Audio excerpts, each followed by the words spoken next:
La historia de la redención. Capítulo 5. El plan de salvación. El cielo se llenó de pesar cuando todos se dieron cuenta de que el hombre estaba perdido y que el mundo creado por Dios se llenaría de mortales condenados a la miseria, la enfermedad y la muerte, y que no había vía de escape para el ofensor. Toda la familia de Adán debía morir. Contemplé al amante Jesús y percibí una expresión de simpatía y pesar en su rostro. Pronto lo vi aproximarse al extraordinario y brillante resplandor que rodea al Altísimo. Mi ángel acompañante dijo: está en íntima comunión con su Padre.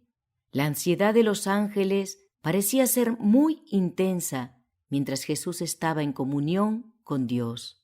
3 veces lo encerró el glorioso resplandor que rodea al Padre, y cuando salió la tercera vez se lo pudo ver.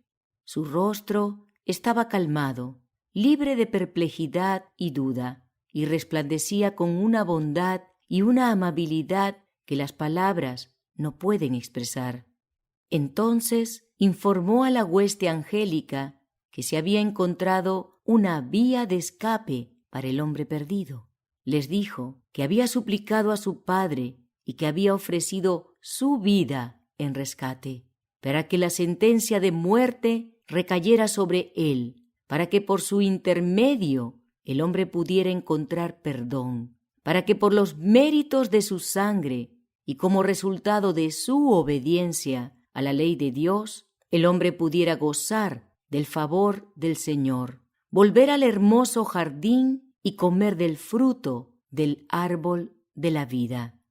En primera instancia, los ángeles no se pudieron regocijar, porque su comandante no les ocultó nada, sino por el contrario, abrió frente a ellos el plan de salvación. Les dijo que se ubicaría entre la ira de su Padre y el hombre culpable, que llevaría sobre sí la iniquidad y el escarnio, y que pocos lo recibirían como hijo de Dios. Casi todos lo aborrecerían y lo rechazarían.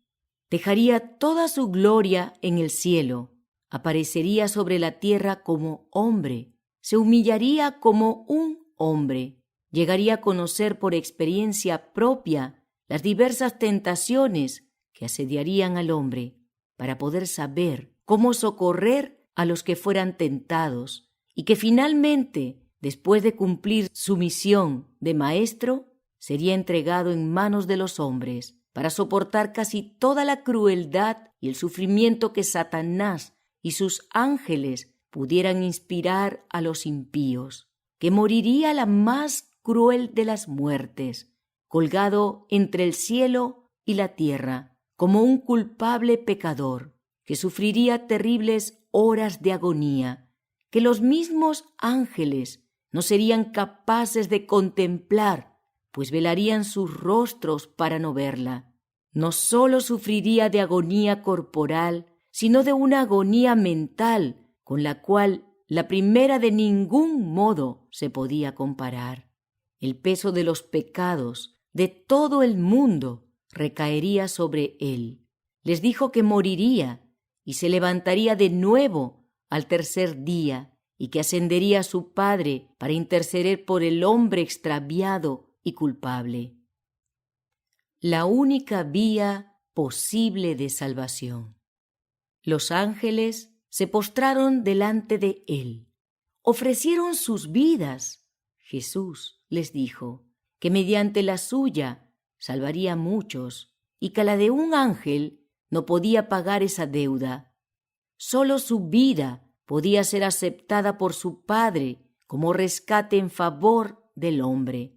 Les dijo que desempeñarían un papel, que estarían con él en diferentes oportunidades para fortalecerlo, que tomaría la naturaleza caída del hombre y que su fortaleza ni siquiera se igualaría con la de ellos, que serían testigos de su humillación y sus grandes sufrimientos, y que al verificarlos y ver el odio de los hombres se sentirían sacudidos por las más profundas emociones y por amor a él querrían rescatarlo y librarlo de sus asesinos, pero que no debían interferir ni evitar nada de lo que contemplaran, que desempeñarían una parte en ocasión de su resurrección, que el plan de salvación había sido trazado y que su Padre lo aceptaba.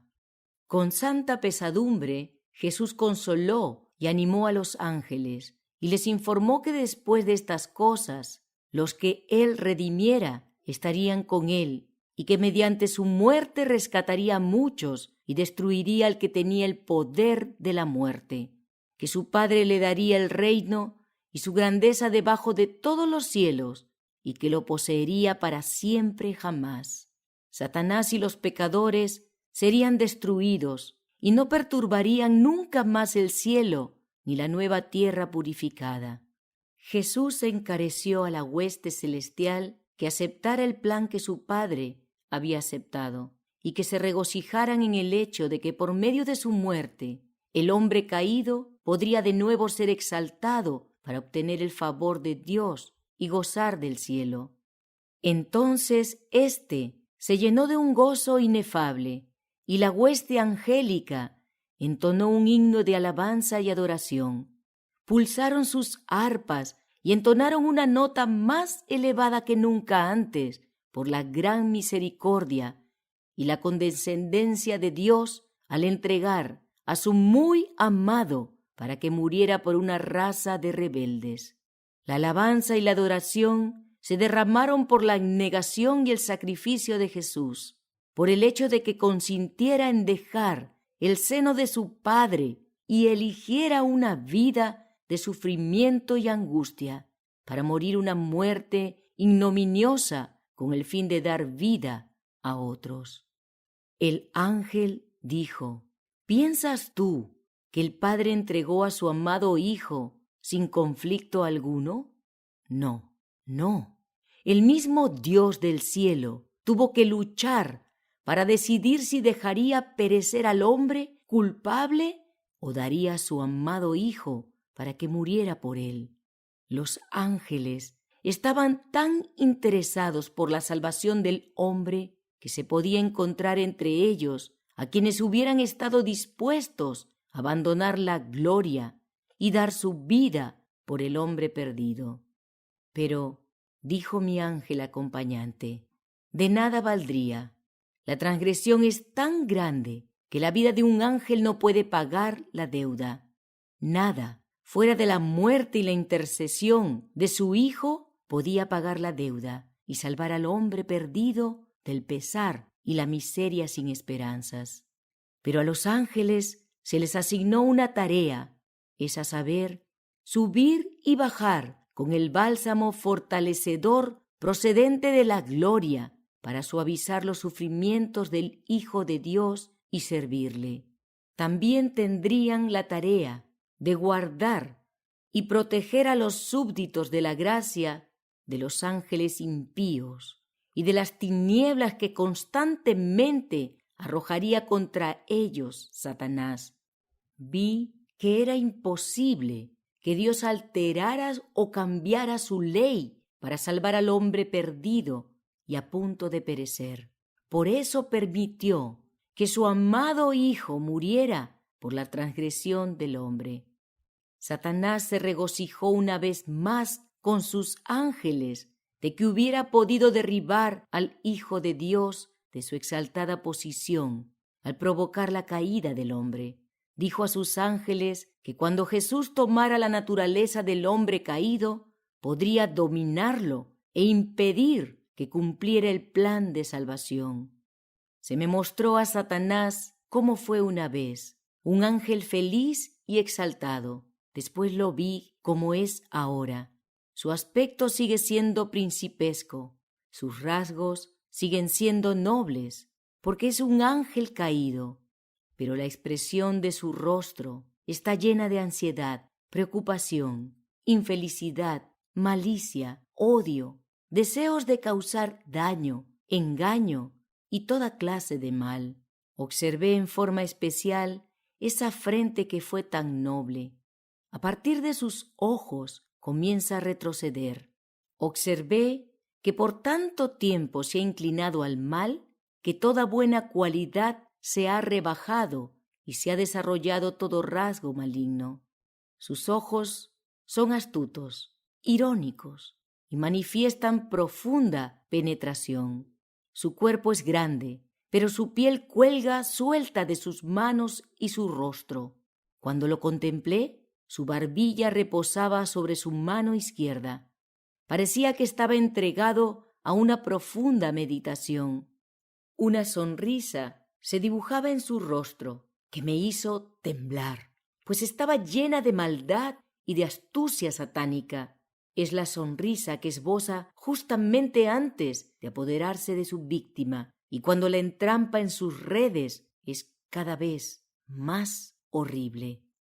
Humildemente y con indecible pesar, Adán y Eva abandonaron el hermoso jardín donde habían sido tan felices hasta que desobedecieron la orden de Dios. La atmósfera había cambiado. Ya no se mantenía invariable como antes de la transgresión. Dios los vistió con túnicas de pieles para cubrirlos de la sensación de frío y calor a la que estaban expuestos. La inmutable ley de Dios. Todo el cielo se lamentó por la desobediencia y la caída de Adán y Eva, que habían acarreado la ira de Dios sobre toda la especie humana. Ya no podían tener comunión directa con Dios y se habían sumergido en la miseria y la desesperación. No se podía cambiar la ley de Dios para que se adaptara a la necesidad del hombre, porque de acuerdo con el plan de Dios, ésta nunca debía perder su fuerza ni anular el más pequeño de sus requerimientos. Los ángeles de Dios fueron comisionados para que visitaran a la pareja caída y le informaran que aunque no podían conservar su santa condición ni su hogar edénico por causa de la transgresión de la ley de Dios, su caso no era totalmente desesperado. Se les informó que el Hijo de Dios, que había conversado con ellos en el Edén, se había sentido impulsado por la piedad en vista de su condición desesperada, y que se había ofrecido voluntariamente para soportar el castigo que les correspondía y morir para que los seres humanos pudieran vivir por fe en la expiación que Cristo proponía hacer por ellos. Por medio de Jesús se había abierto una puerta de esperanza para que el hombre, a pesar de su gran pecado, no quedara bajo el dominio completo de Satanás. La fe en los méritos del Hijo de Dios elevaría de tal manera a éste que podría resistir las artimañas de Satanás. Se le concedería un tiempo de prueba durante el cual, por medio de una vida de arrepentimiento y fe en la expiación del Hijo de Dios, podría ser redimido de su transgresión a la ley del Padre y elevado así hasta un nivel donde sus esfuerzos por guardar la ley de Dios podrían ser aceptados. Los ángeles les comunicaron el pesar que se experimentó en el cielo cuando se anunció que ellos habían transgredido la ley de Dios, lo que había inducido a Cristo a llevar a cabo el gran sacrificio de su propia vida preciosa. Cuando Adán y Eva se dieron cuenta de cuán exaltada y santa es la ley de Dios, cuya transgresión requería un sacrificio tan costoso para salvarlos de la ruina, junto con su posteridad, rogaron que se les permitiera morir o que sus descendientes experimentaran el castigo de su transgresión antes que el amado Hijo de Dios hiciera un sacrificio tan grande. La angustia de Adán iba en aumento. Se dio cuenta de que sus pecados eran de tal magnitud que implicaban terribles consecuencias. ¿Cómo podía ser posible que el tan honrado comandante celestial, que había caminado y conversado con él cuando gozaba de santa inocencia, a quien los ángeles honraban y adoraban, fuera depuesto de su exaltada posición para morir por causa de su pecado? Se informó a Adán que la vida de un ángel no podía pagar la deuda. La ley de Jehová, fundamento de su gobierno en el cielo y en la tierra, era tan sagrada como Dios mismo. Y por esa razón, el Señor no podía aceptar la vida de un ángel como sacrificio por su transgresión. Su ley es de más importancia a su vista que los santos ángeles que rodean su trono. El Padre no podía abolir ni modificar un solo precepto de su ley para adaptarla a la condición caída del ser humano. Pero el Hijo de Dios, que junto con el Padre había creado al hombre, podía ofrecer por éste una expiación que el Señor podía aceptar, mediante el don de su vida en sacrificio, para recibir sobre sí la ira de su Padre. Los ángeles informaron a Adán que así como su transgresión había acarreado muerte y ruina, la vida y la inmortalidad aparecerían como resultado del sacrificio de Cristo. Una vislumbre de futuro. A Adán se le revelaron importantes acontecimientos del futuro, desde su expulsión del Edén hasta el diluvio y más allá, hasta la primera venida de Cristo a la tierra. Su amor por Adán y su posteridad inducirían al Hijo de Dios a condescender al punto de tomar la naturaleza humana para elevar así, por medio de su propia humillación, a todos los que creyeran en él. Ese sacrificio sería de suficiente valor como para salvar a todo el mundo, pero solo unos pocos aprovecharían la salvación ofrecida por medio de un sacrificio tan extraordinario. La mayor parte no cumpliría las condiciones requeridas para ser participantes de la gran salvación de Dios. Preferirían el pecado y la transgresión de la ley del Señor antes de arrepentirse y obedecer, para descansar por fe en los méritos y el sacrificio ofrecidos. Este sacrificio era de un valor tan inmenso como para ser más precioso que el oro fino y que el oro de Ofir al hombre que lo aceptara. Se transportó a Adán a través de las generaciones sucesivas para que viera el aumento del crimen, la culpa y la contaminación, porque el hombre cedería a sus inclinaciones naturalmente fuertes a desobedecer la santa ley de Dios. Se le mostró que la maldición del Señor recaería cada vez con más fuerza sobre la raza humana, el ganado y la tierra, por causa de la permanente transgresión del hombre. Se le mostró también que la iniquidad y la violencia irían en aumento constante. Sin embargo, en medio de toda la marea de la miseria y la desgracia humana, siempre habría unos pocos que conservarían el conocimiento de Dios y que permanecerían incontaminados en medio de la prevaleciente degeneración moral. Adán debió comprender lo que era el pecado, la transgresión de la ley. Se le mostró que la especie cosecharía degeneración moral, mental y física como resultado de la transgresión, hasta que el mundo se llenara de toda clase de miseria humana. Los días del hombre fueron acortados por causa de su propio pecado al desobedecer la justa ley de Dios. La especie se depreció tanto finalmente que causó la impresión de ser inferior y casi sin valor. Generalmente los hombres fueron incapaces de apreciar el misterio del Calvario y los grandes y sublimes hechos de la expiación y el plan de salvación, por causa de su sometimiento al ánimo carnal. Sin embargo, a pesar de su debilidad y de las debilitadas facultades mentales, morales y físicas de la especie humana, Cristo, fiel al propósito que lo indujo a salir del cielo, continúa manifestando interés en estos débiles, despreciados y degenerados ejemplares de la humanidad, y los invita a ocultar su debilidad y sus muchas deficiencias en Él. Si están dispuestos a acudir a Él, el Señor lo está para suplir sus necesidades. Los sacrificios.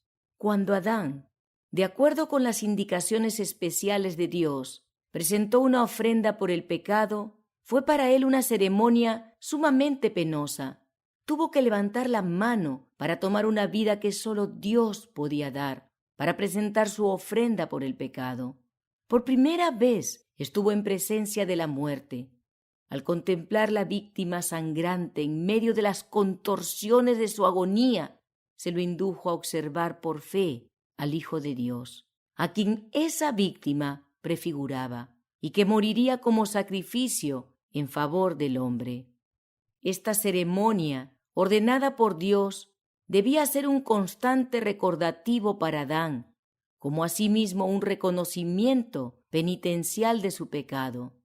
Este acto de tomar una vida dio a Adán una impresión más profunda y perfecta de su transgresión, que para expiarla se requirió nada menos que la muerte del amado Hijo de Dios. Se maravilló de la infinita bondad y del incomparable amor puesto de manifiesto al dar semejante rescate para salvar al culpable. Cuando Adán daba muerte a la víctima inocente, le parecía que estaba derramando con su propia mano la sangre del Hijo de Dios. Se dio cuenta de que si hubiera permanecido fiel al Señor y leal a su santa ley, jamás habría muerto ni hombres ni animales.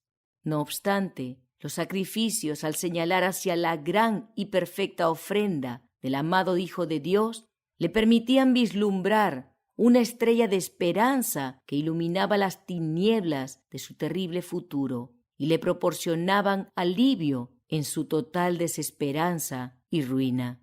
Al principio se consideró que el jefe de cada familia era dirigente y sacerdote de su propio conjunto familiar. Más tarde, cuando la especie se multiplicó sobre la tierra, algunos hombres señalados por Dios realizaron la solemne ceremonia de los sacrificios en favor del pueblo. La sangre de los animales debía relacionarse en la mente de los pecadores con la sangre del Hijo de Dios. La muerte de la víctima debía ser una evidencia para todos que el castigo del pecado es la muerte. Mediante el acto del sacrificio, el pecador reconocía su culpa y manifestaba su fe, por cuyo intermedio preveía el inmenso y perfecto sacrificio del Hijo de Dios, prefigurado por las ofrendas de animales. Sin la expiación provista por el Hijo de Dios, no podría haber derramamiento de bendiciones o salvación por parte de Dios con respecto al hombre. El Señor es celoso del honor de su ley. Su transgresión produjo una espantosa separación entre el Padre y el hombre. A Adán, en su inocencia, se le concedió comunión directa, libre y gozosa con su Hacedor. Después de su transgresión, Dios se comunicaría con él por medio de Cristo y los ángeles.